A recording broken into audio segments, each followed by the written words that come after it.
Dyer's Daily.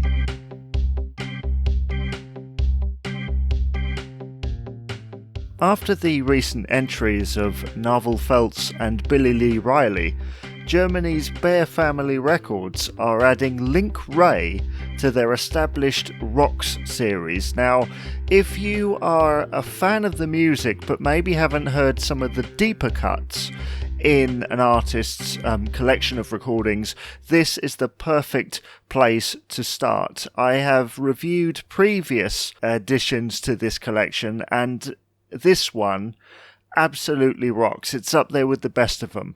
Link Wray, of course, is remembered for his instrumental hits Rumble and Rawhide, which coincidentally I used to use as a radio bed back in the day. This 34-track compilation celebrates the legendary guitarist's work produced between 1958 and 1966.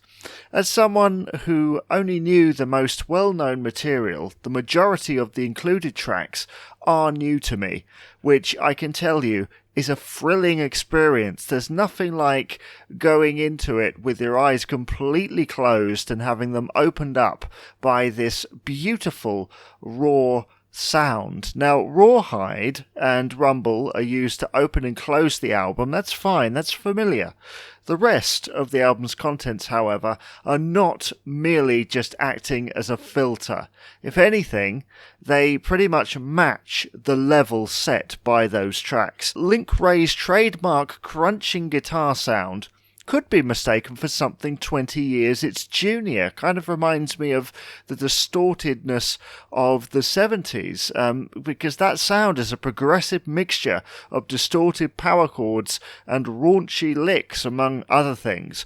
The sound quality, as I said before, is a bit raw and very loud, but it helps to give it a vibrant energy. You feel the energy coming through the speakers. Now, most of these tracks comprise the same structure. It's a simple motif with Wray letting rip on the guitar over the top. Once you've heard Wray's performances, however, on Juice's Wild, Hang On et al., you will wonder how they may have passed you by. Alongside the many instrumentals are 4 vocal-led songs. 2 are Wray's brother, Vernon, performing under the alias of Ray Vernon.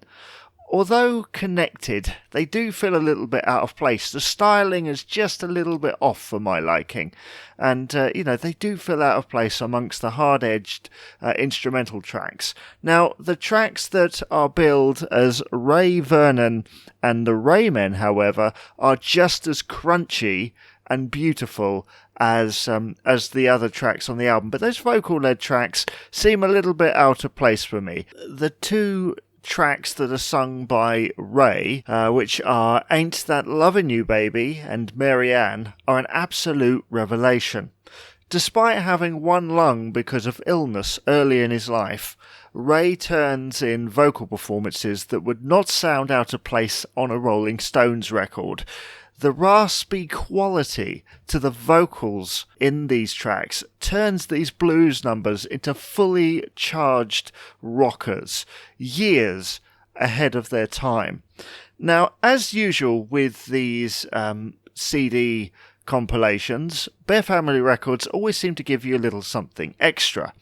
And, they wouldn't be complete without it. So inside, an attractive digipack, which looks beautiful, by the way, really well done, with lots of images that really set the mood, a 36-page booklet with detailed liner notes by Bill Dahl, who's done quite a lot of their stuff previously. Now, there are also relevant photographs and illustrations, and a very extensive individual track information sheet as well, which is really handy for finding out certain musicians on recordings and stuff like that. So it's a fantastic thing that Bear Family Records go to this length. Now, my conclusion here is that Link Wray's inclusion in the prolific rock series is deserved but very long overdue.